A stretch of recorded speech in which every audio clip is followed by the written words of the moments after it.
pieced back together, and so happy to be with everyone here. Without further ado, because I feel like there's so much to cover, and then I get to hear from all of you in exchange. Om Ajnanatimirandasya Gyananjana Shalakaya Chakshurunmilitam Yena Tasmai Shri Guruve Namaha. Nama Om Vishnupadaya Krishna Prishtaya Bhutale Srimate Bhaktivedanta Swaminiti Namine. Namaste Saraswati Deve Gauravani Pracharine Nirvishesha Shunyavadi Paschatya Deshatarine. Jaya Shri Krishna Chaitanya Prabhu Nityananda Sri Advaita Gadadhara Shivasadi Gaura Bhakta Vrinda. Hare Krishna Krishna Krishna Hare Hare, Hare Rama Rama Rama Hare Hare. Vancha kalpatarubhyascha kripa sindhubhya eva cha patitanam pavanebhyo vaishnavebhyo namo namaha.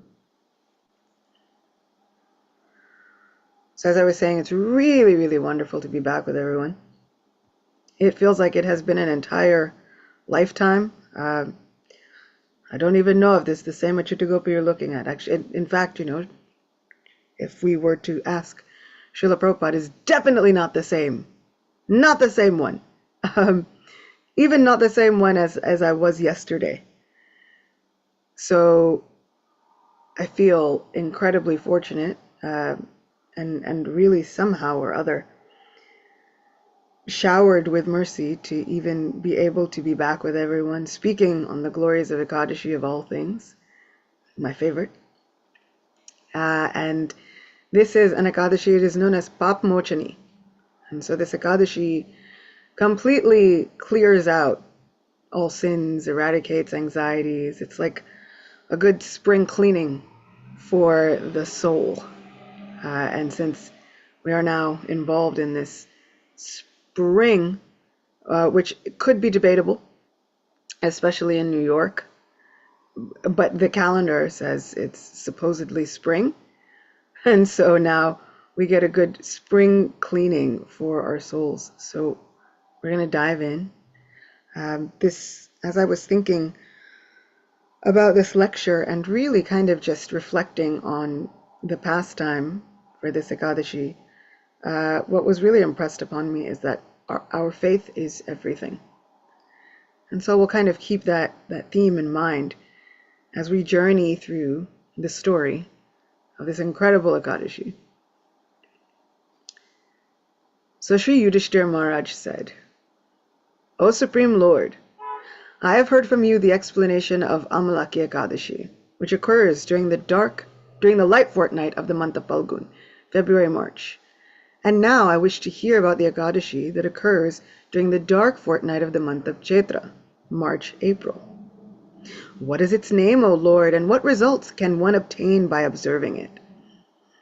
And this is always a meditation for me, that Yudhishthira Maharaj and his brothers had the freedom and the liberty, the merciful access to sit with Krishna and ask him whatever they wanted. How incredible would it be to have as your family member, as your near and dear one, the Supreme Personality of Godhead? You could sit with Shri Krishna, ask him whatever you want. And actually, we kind of have that opportunity every day, every moment. Every time we are sitting and chanting the holy names, we have the opportunity to ask our beloved Shri Krishna whatever we want. And so it reminds me to make the best use of this time. Do I want to waste it by asking the most frivolous questions, or do I want to use it to advance not only my own plight, but the plight of the entire universe? Yudhishthira Maharaj asks questions for the benefit of the entire creation. So Lord Shri Krishna replied, O best of kings, for the benefit of everyone, I shall gladly describe to you the glories of this Ekadashi, which is known as Papamochani. The history of this Ekadashi was once narrated to the Emperor Mandata by Lomasa Rishi. King Mandata addressed the Rishi, "O great sage, for the benefit of all people, please tell me the name of the Ekadashi that occurs during the dark fortnight of the month of Chaitra, and please explain the process for observing it. Also, please describe the benefits one gains by observing this Ekadashi." Lomasa Rishi replied, "The Ekadashi that occurs during the dark part of the month of Chaitra is named Papamochani Ekadashi. For the faithful devotees, it removes the influences of ghosts and demons. O lion among men, this Ekadashi also awards the 8 perfections of life, fulfills all kinds of desires, purifies one's life of all sinful reactions, and makes a person perfectly virtuous. Now please listen to a historical account concerning this Ekadashi and Chitraratha, the chief of the Gandharvas, or heavenly musicians. During the spring season, in the company of heavenly dancing girls, Chitraratha once came upon a beautiful forest, bursting forth with a great variety of flowers.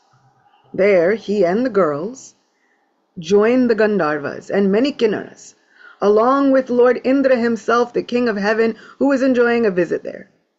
Everyone felt that there was no better garden than this forest. Many sages were also present, performing their austerities and penances.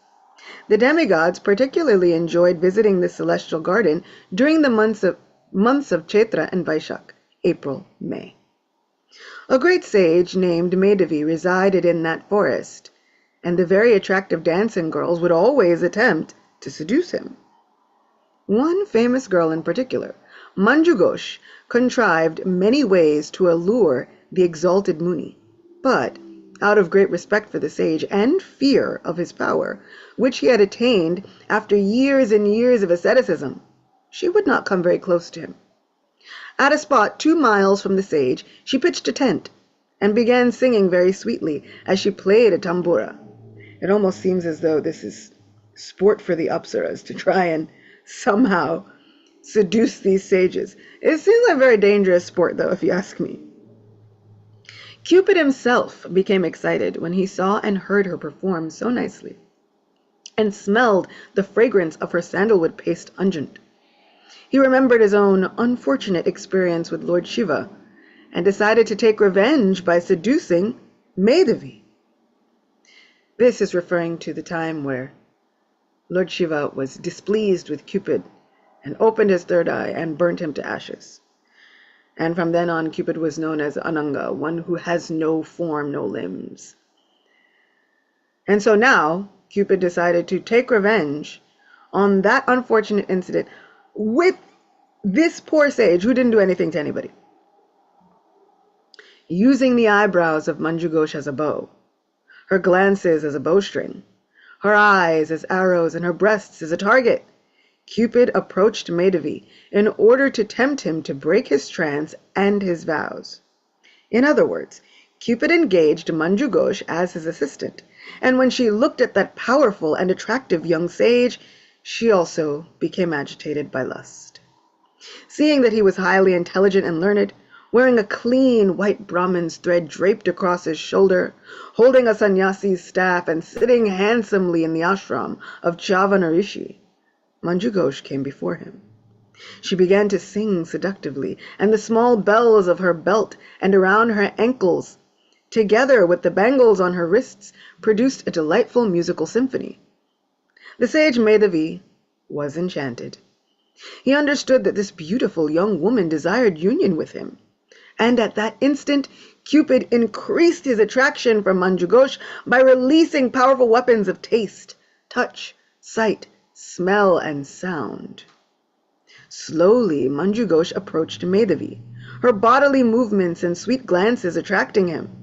She gracefully put her tampura down and embraced the sage with her 2 arms, just as a creeper winds itself around a strong tree. Captivated, Madhavi gave up his meditation and decided to sport with her, and instantly his purity of heart and mind abandoned him. Forgetting even the difference between night and day, he went away with her to sport for a long, long time. Seeing that the young yogi's sanctity had become seriously eroded, Manju Ghosh decided to abandon him and return home.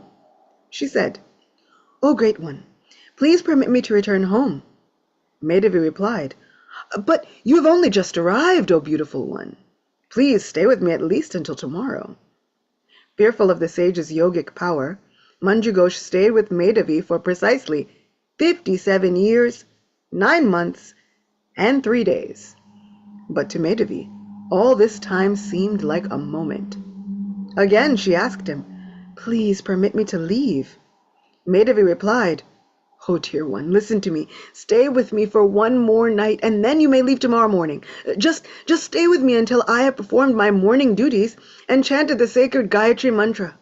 Please wait until then." Manju Ghosh was still fearful of the sage's great yogic power, but she forced a smile and said, "How long will it take you to finish your morning hymns and rituals? Please be merciful, and think of all the time you have already spent with me." The sage reflected on the years he had been with Manju Ghosh, and then said with great astonishment, "Why, I have spent more than 57 years with you." His eyes turned red and began to emanate sparks. He now regarded Manju Ghosh as death personified and the destroyer of his spiritual life. "You rascal woman! You have turned all the hard-earned results of my austerities to ashes." Trembling with anger, he cursed Manju Ghosh. "O sinful one! O hard-hearted, degraded one! You know only sin. May all terrible fortune be yours. O rascal woman, I curse you to become an evil hobgoblin, a pishacha." Cursed by the sage, Madhavi, the beautiful Manju Ghosh humbly beseeched him, "O best of the Brahmins, please be merciful to me and revoke your curse. O Great One, it is said that the association with pure devotees gives immediate results, but their curses take effect only after 7 days, which we see in the case of Maharaj Parikshit. I have been with you for 57 years. O Master, please be kind to me." Madhavi Muni replied, "O gentle lady, what can I possibly do? You have destroyed all of my austerities. But even though you have done this sinful deed, I shall tell you a way you can be released from my wrath. In the dark fortnight of the month of Chaitra, there is an all-auspicious EKADASI that removes all one's sins. Its name is Papamochani. O beautiful one, whoever fasts on this sacred day becomes completely freed from having to take birth in any kind of devilish form." With these words, the sage left at once for his father's ashram. Seeing him enter the hermitage, Chavana Muni said, "O son, by acting unlawfully, you have squandered the wealth of your penances and austerities." Madhavi replied, "O father, kindly reveal what atonement I must perform to remove the obnoxious sin I have incurred by privately associating with the dancing girl Manju Ghosh." Chavan Muni answered, "Dear son, you must fast on Papamochani Ekadashi, which occurs during the dark fortnight of the month of Chaitra. It eradicates all sins, no matter how grievous they may be." Madhavi followed his father's advice and fasted on Papamochani Ekadashi. Thus, all his sins were destroyed, and he again became filled with excellent merit. Similarly, Manju Ghosh observed the same fast and became free of the hobgoblin curse. Ascending once again to the heavenly spheres, she too returned to her former position. Loma Maharishi continued, "Thus, O king, the great benefit of fasting on Papamochani Ekadashi is that whoever does so with faith and devotion will have all his sins completely destroyed." Sri Krishna concluded, "O King Yudhisthira, whoever reads or hears about Papamochani Ekadashi obtains the very same merit he would get if he donated 1,000 cows in charity. He also nullifies the sinful reactions he may have incurred by causing the death of a Brahmana, causing the death of an embryo through the killing in the womb, drinking liquor, or uniting with his guru's wife. Such is the incalculable benefit of properly observing this holy day of Papamochani Ekadashi, which is so dear to me, and so meritorious. Thus ends the narration of the glories of Chaitra Krishna Ekadashi or Papamochana Ekadashi from the Bhavishya Uttara Purana. So we see that just the association with a wonderful Vaishnav gives immediate results.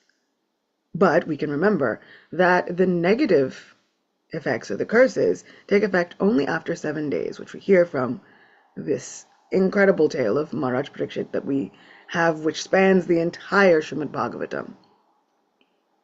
But one who hears this story, just here, or reads it, with faith and devotion. So again, our faith is everything. Our faith is incredibly and directly linked to our spiritual advancement. And Srila Prabhupada says within the 9th chapter of Sri Bhagavad Gita that our faith is actually very much connected to our association. So our faith is everything. And in that regard, our association becomes everything. Who are we giving our time to? Who are we associating with? All of you Bhagavatam warriors coming every morning, giving all of this priceless association, it is bolstering faith. The appearance day of Srivas Thakur just passed. And Srivas Acharya is such an example of incredible faith. His faith in the holy name, in Sri Chaitanya Mahaprabhu, was everything. And sometimes if we don't remember that we know Srivas, we know him because the Srivas Adigora Bhaktavrinda, every Panchatattva mantra, we can't have a Panchatattva without Srivas. Srivas was so incredibly exalted that he was there at the birth of Sri Chaitanya Mahaprabhu. He and his wife Malini were such good family friends of Jagannath Mishra and Shachimata that they were like an uncle and aunt to Sri Gauranga Mahaprabhu. And Malini, in fact, helped deliver Lord Chaitanya from Shachimata's body. And she acted as a nurse to Sri Gauranga Mahaprabhu. So this is the incredible family of Srivas Thakur, Srivas Pandit, Srivas Acharya. And as the child grew up, Jagannath Mishra would often ask Srivas, please, can you discipline my son? He won't listen to me. But sometimes it takes the village. And here, you are just like his uncle. Please, can you discipline him? And after Jagannath Mishra left the planet, when Nimai was still a young boy, Srivas would often ask Nimai, so Nimai, what arrogant thing are you wasting your time with today? Because Nimai was such an arrogant scholar. He knew all about debate, and he knew that he could defeat anybody in any kind of debate, especially when it came to logic.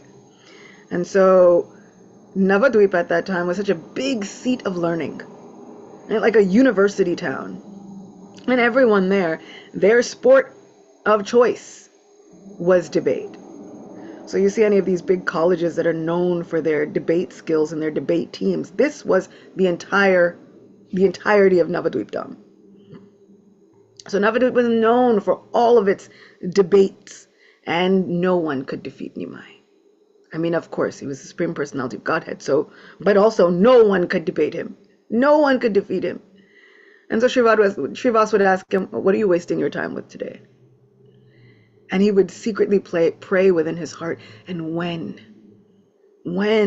will you fulfill the reason for your birth and become the Vaishnav, the exalted Vaishnav that I know that you can be?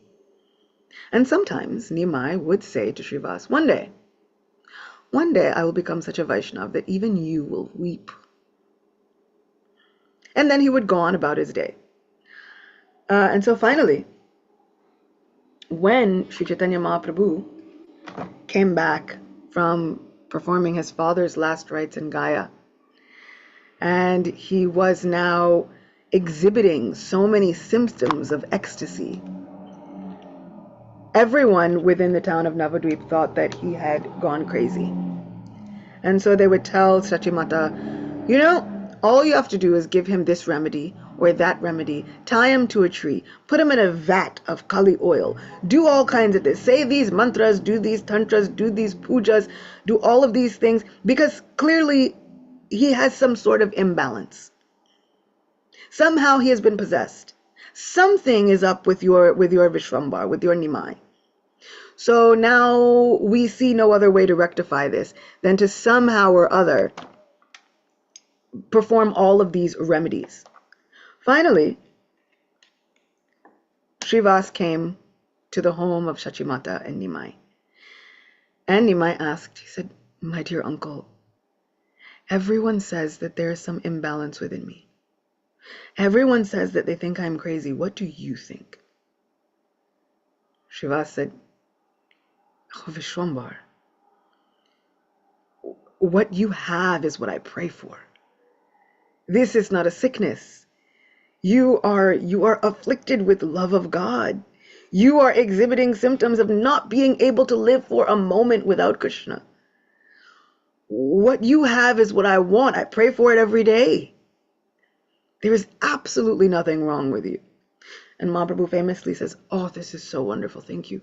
Because had you said that something was wrong with me, I would have believed you on the spot, and I would have jumped into the Ganga to end my life." And always, every time I think about that story, I think, well, no pressure.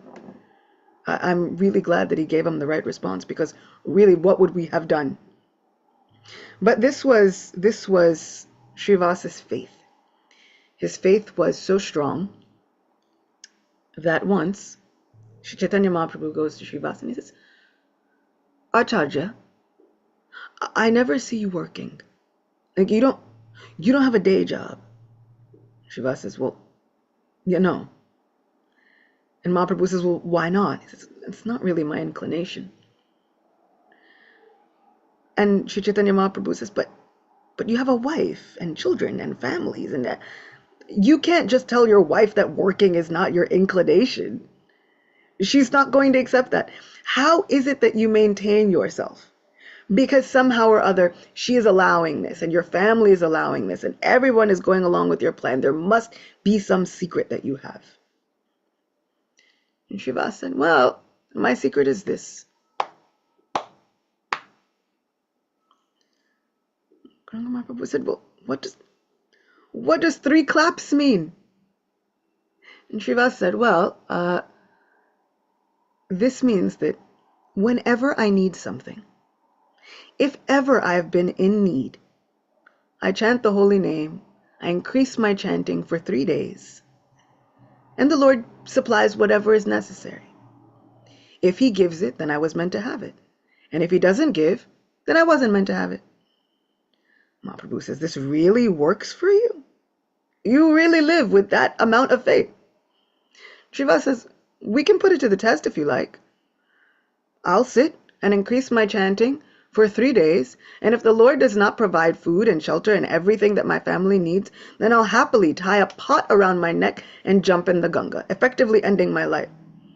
Mahaprabhu said, No, this is not necessary.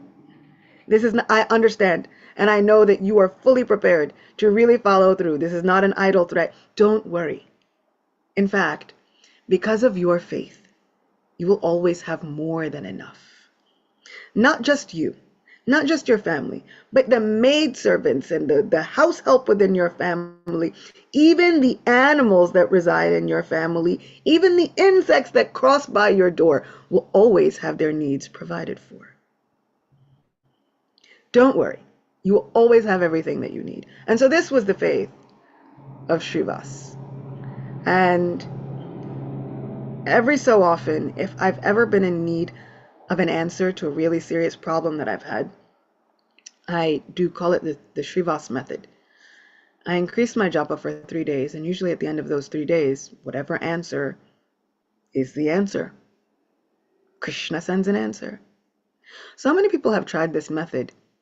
I have heard of great Vaishnavas who have needed money to open temples, to do all kinds of things. They've simply sat and chanted the holy name constantly for 3 days, and literally, funds come, things drop out of the sky like blessings. There it is. And all it takes is our faith in the holy name. And sometimes we don't have enough faith on our own just in Krishna, but we can have faith in the Vaishnavas. Sometimes we need these examples because then we think, oh, well, if this person did it, it must work. I've seen proof. I understand it works. The method works. Just keep to the same formula. And so that's why I give these examples of, yeah, I've tried it. Whenever I've been in need of an answer to a serious problem, or if I've been in anxiety, you too can try it. Just increase your japa, however much you can. Increase your japa for 3 days. Chant earnestly, trying to hear the Mahamantra as much as possible.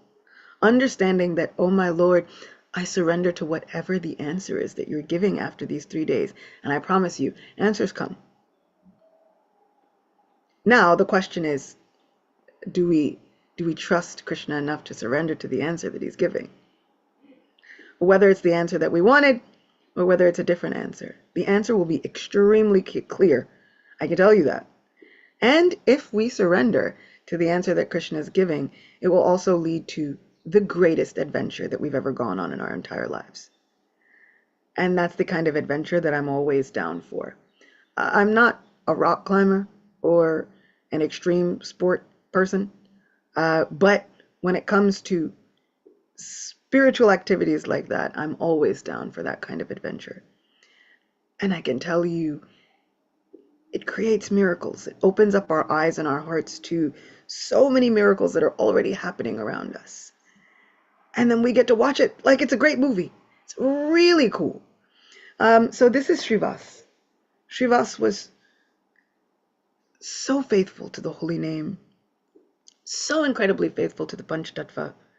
His love for Gaurnitai knew no bounds. One day, because Srivas and Malini allowed Lord Nityananda to stay within their home for a very long time. One day, Lord Chaitanya comes to the home of Srivas and Malini to see Nitai. And Mahaprabhu would often give Nitai many instructions which sounded like, why are you so restless? And why are you so crazy? No one can understand your fits of madness. And then it just gives all of us a bad name. And so one day he took his complaints to Srivas. He said, you're keeping this avadut in your house, and I don't think it's very good for you. He's going to give not only you a bad name, but your entire family a bad name. Who knows what he will do? In fact, he goes around, he preaches to questionable people. He hangs around with questionable people. Who knows what his character is like? We're not even really sure that he's a Brahmin. We think he's a sannyasi, but does he dress like a sannyasi? No. Sannyasi is supposed to carry dandas made of bamboo and wood, and his is like copper plated with silver. Like, we don't understand what's going on with him, and so I don't think that you should keep him in your house any longer. And Srivas turned to Mahaprabhu, and he smiled. He said, my lord, I know you are just trying to see what my love for Nitai is like. I can tell you, even if someone told me, even with my own eyes, if I saw Nitai in a tavern, in a bar, with the liquor in hand, and the other arm embracing a prostitute, still, that would never diminish my love for Nitai. I trust him with everything that I have. I can never kick him out of my house. I don't know what to tell you. I would still have every ounce of faith in Lord Nityananda. I would still know that he's only gone in there to preach. I'm sure of it. Gauranga Mahaprabhu embraced Srivas. And he began to dance with joy. And he said, this was the answer that I was looking for. He said, because you have such faith in my Nitai, and because you have housed a Vaishnav such as Nitai, because you have given him everything, you have fed him, you've clothed him, you've given him everything at your disposal, you will never want for anything. This is how dear my Nitai is to me.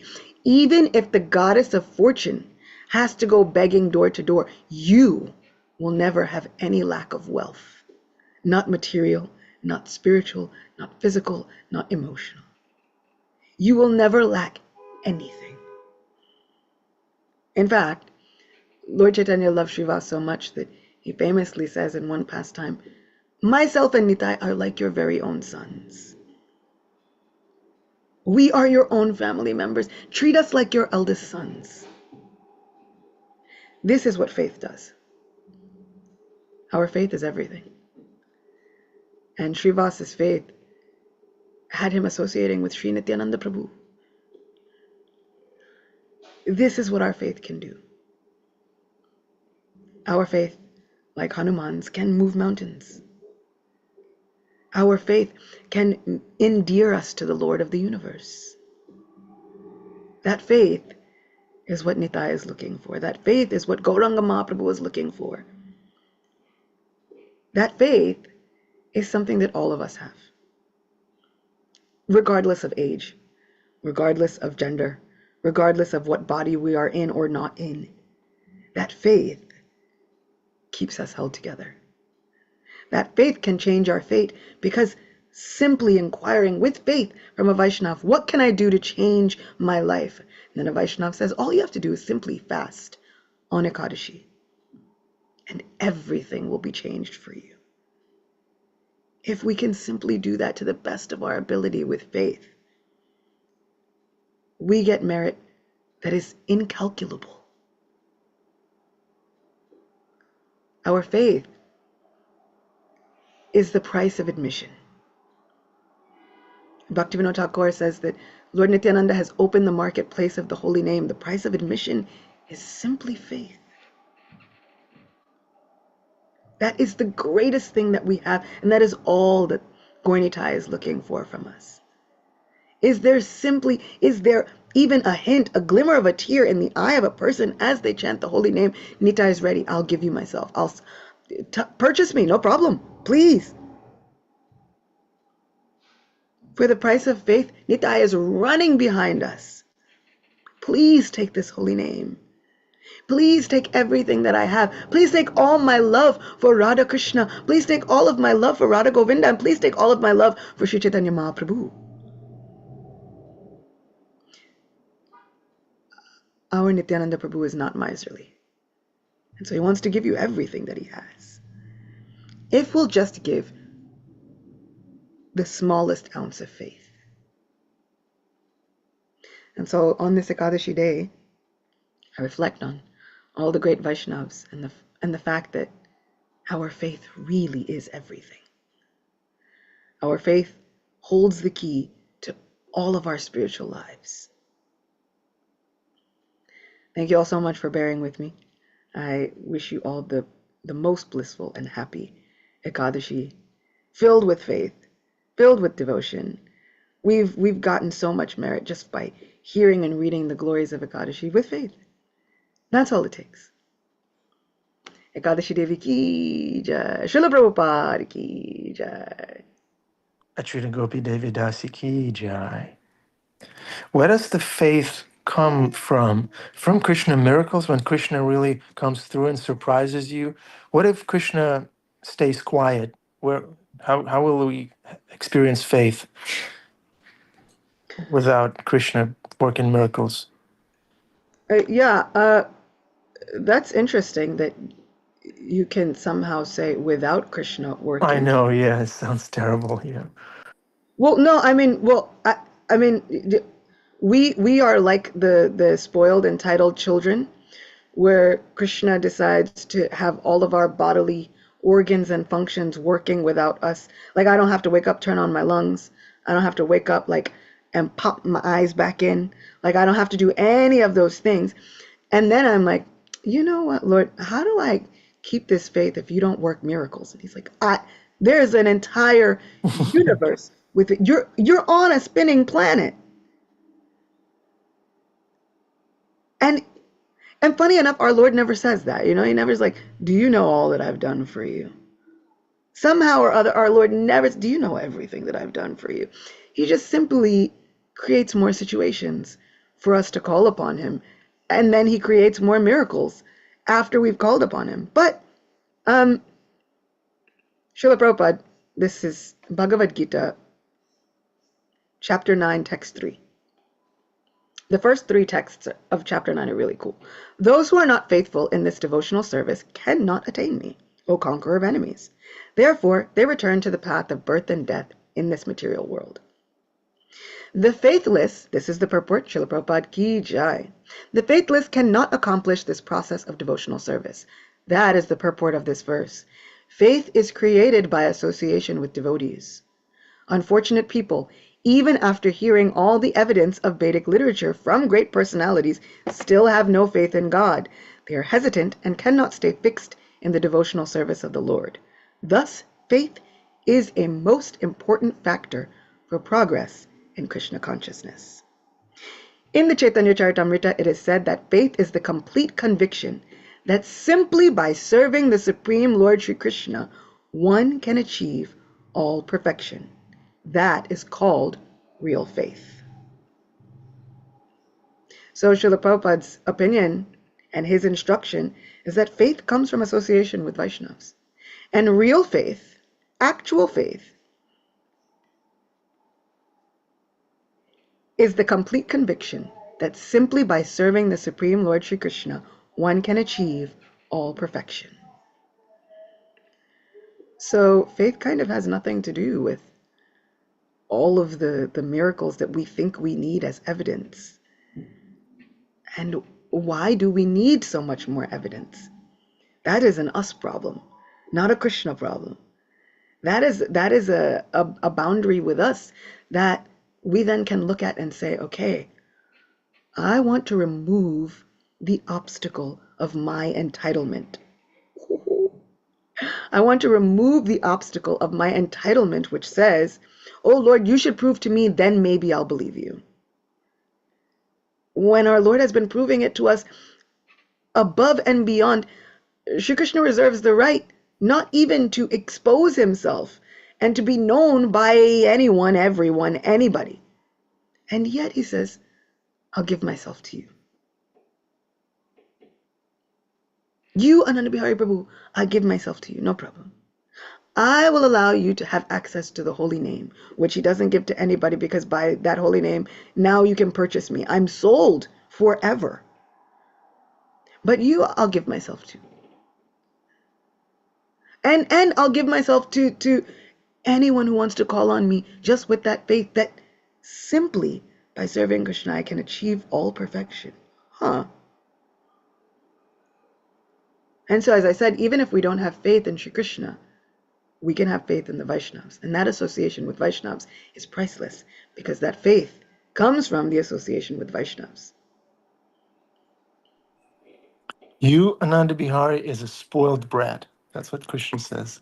But I'm still, working and then he for says, you. and then still I give myself to you, no problem. Yeah. Thank you, Acyuta Gopi. Thank you. Okay, dear Vaishnavas, it's your turn. Please ask questions, share reflections. Temple Room, Adipurusha Prabhu, Ekeshwar Prabhu, Arjuna Prabhu. Yes, no? Unmute. Ram, you have a reflection? Ram wants to lick the phone. He loves you so much, dear Vaishnavas. He's drinking the nectar of the Bhagavatam lectures. We should all follow in the footsteps of Ram. Hare Krishna. Ram, can you hear us? Yeah, he can hear you. Yeah, he goes reaching for the phone. So, yeah, whenever I hear this thing about how we observe the EKADASI and then our sins are taken away, we're really remembering how merciful Krishna is, give us such access to purification. And then, of course, Srila Prabhupada says, that removing the reactions of our sinful activity is one thing, but then uprooting the root, the desire to engage further in sinful activity is a step further. We bathe in the Ganges and the sinful reactions are taken away. We bathe in the Jamuna and the desire to do anything less than anything devious, to do anything is taken away, and that's important.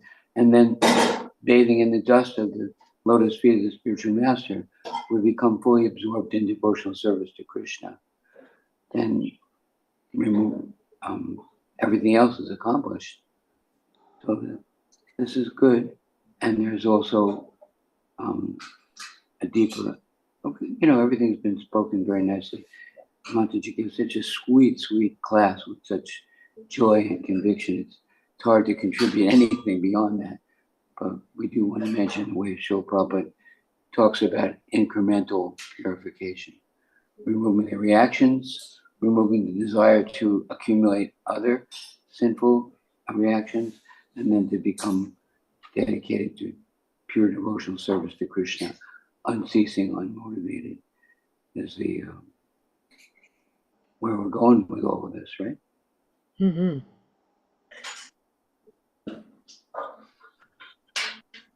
Well, glories to Srila Prabhupada. Glory to Srila Prabhupada. Bhima Prabhu.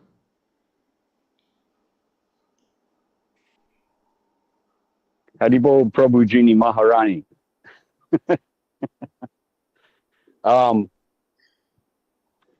Could you parse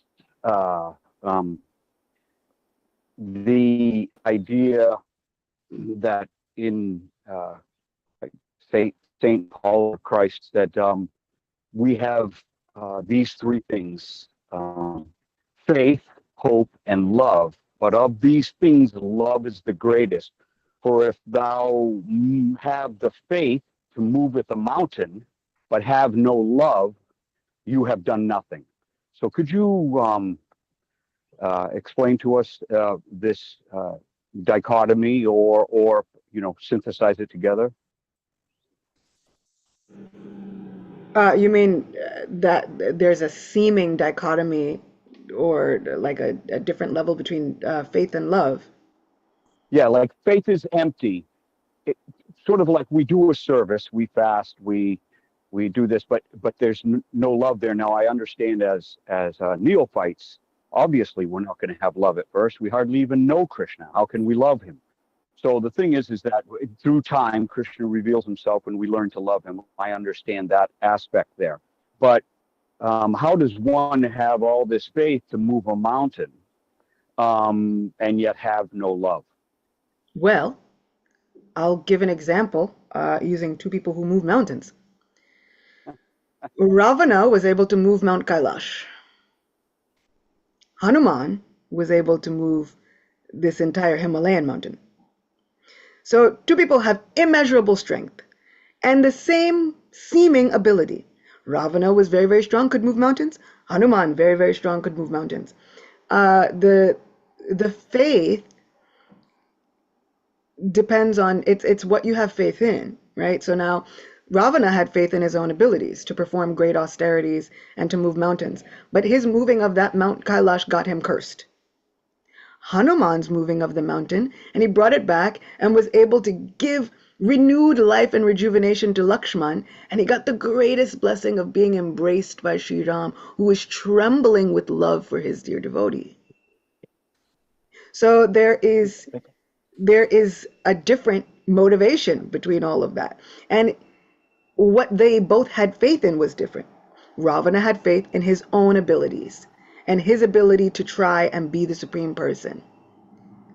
Hanuman did everything he did was with the faith in the holy name of Sri Ram. Because prior to, he had abilities but had no desire, no inclination, not even a remembrance that he had those abilities. And when Jambavan reminded him, he said, yes, I can do everything for my Sri Ram.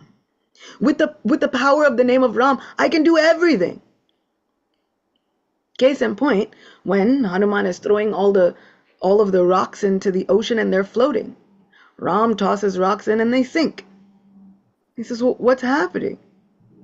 And Hanuman says, I have faith in your holy name. This faith in your holy name is causing all of these rocks to float. But you are the supreme one. It doesn't work for you. So this faith has to go hand in hand with loving devotion. And if our loving devotion is only for ourselves, then sometimes our great, great prowess gets us cursed. But if it goes hand in hand with loving devotion for the Supreme Person, then we move mountains for the right purpose. Perfect answer, Maharani. Thank you, thank you. We're moving wheelbarrow. Tomorrow we're going to move mountains, Bhima Prabhu. Okay, darshan time. Cameras on, please. Jai Ho.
The Lord's feet of our spiritual master.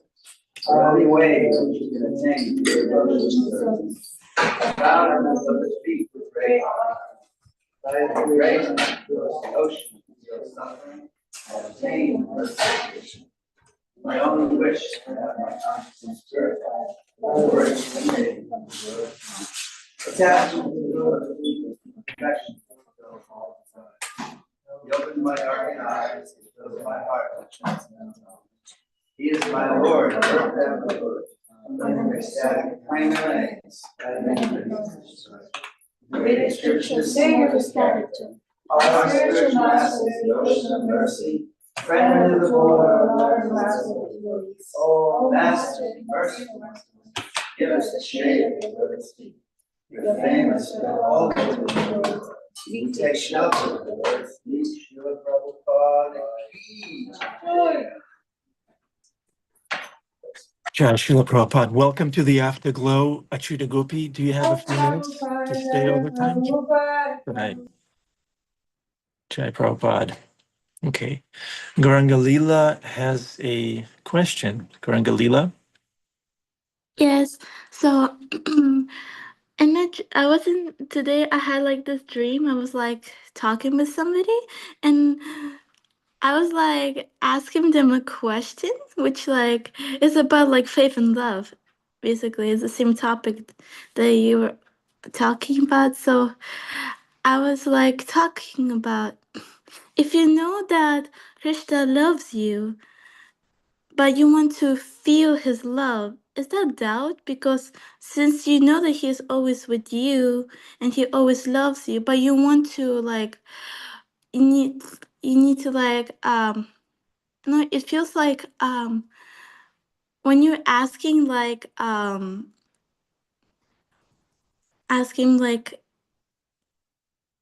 son or something,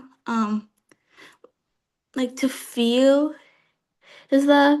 Yeah, For we some good. We reason got the for me, question, Garangalila. We got the oh, question. Very good question. How do you feel Krishna's love, Acyuta Gopi? No, her question was, is that expressing doubt toward Krishna? is it like that? Is it like, am I doubting? No. Or am I asking like, is Yeah, it? that's natural. Um, It's a to very ask deep for question. it is, and to ask for reciprocation from Krishna is not doubt at all. That is simply reciprocation, and this is something that Krishna loves to do, is to reciprocate with those people that love him. And so basically, we're asking Krishna to do more of what he loves to do. And then the question is, well, not the question, but what happens usually is we get a reciprocation from Krishna. Sometimes we don't recognize that reciprocation. Sometimes we think the reciprocation is not enough. Then come the doubts. Then comes the, oh, Krishna, you don't love me because you didn't give me what I wanted when I wanted it. But that's not real reciprocation. That's not if I say that you and I are friends, Grangalila, but that friendship can only be showed the way I think it should be showed, and you can only we can only talk about the things that I want to talk about when I want to talk about them. And if you give me any other conversational topics, I'm like, oh, well, we're not friends. That's not how friendship works. You'd be like, that's crazy. And so that's what we do to Krishna.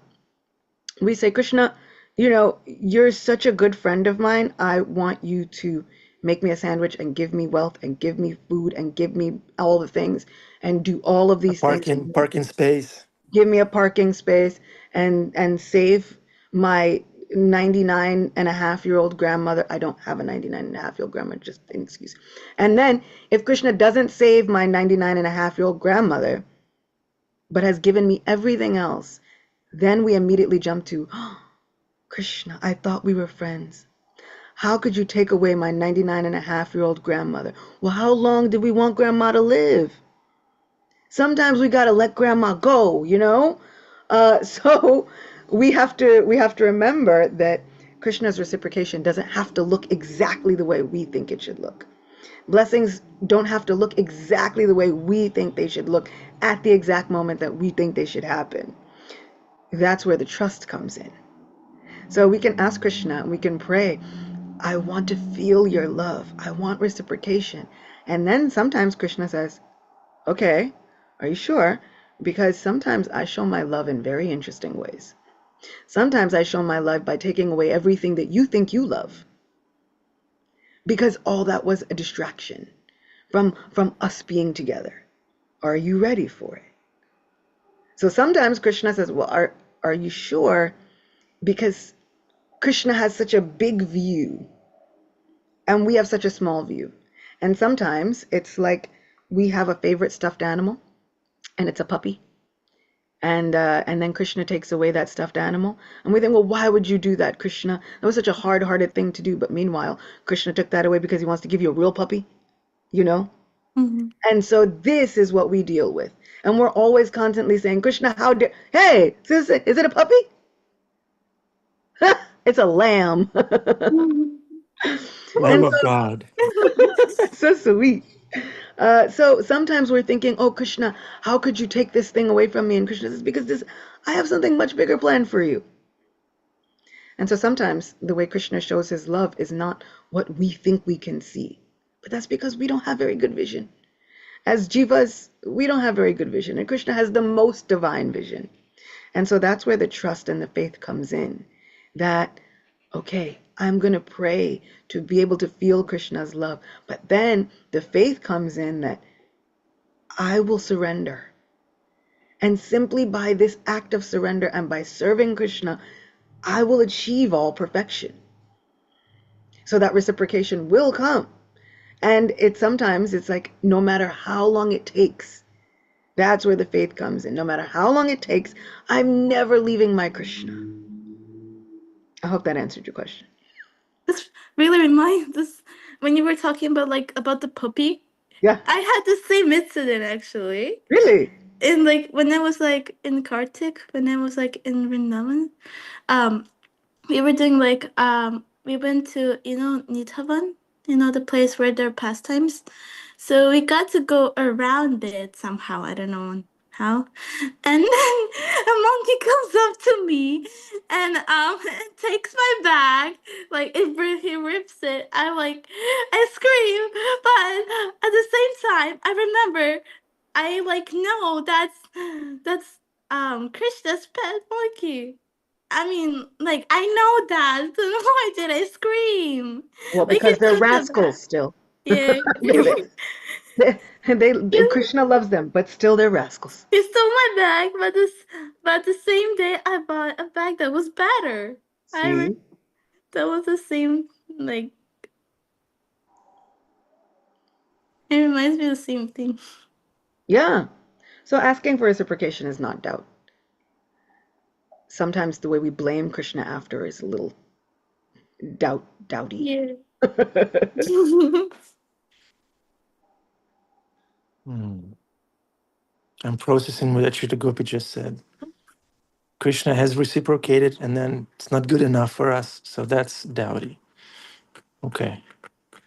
Thank you. Bhima Prabhu? I was going to start counting all the puppies that I've been responsible for. No, that was a wonderful answer. I really don't have anything to say other than I was just counting the puppies that I've been given by Krishna, and you pray for one puppy, but if he sees you have the ability to take care of 6 puppies or 6 colts, then he's going to throw them at you if that's your proclivity.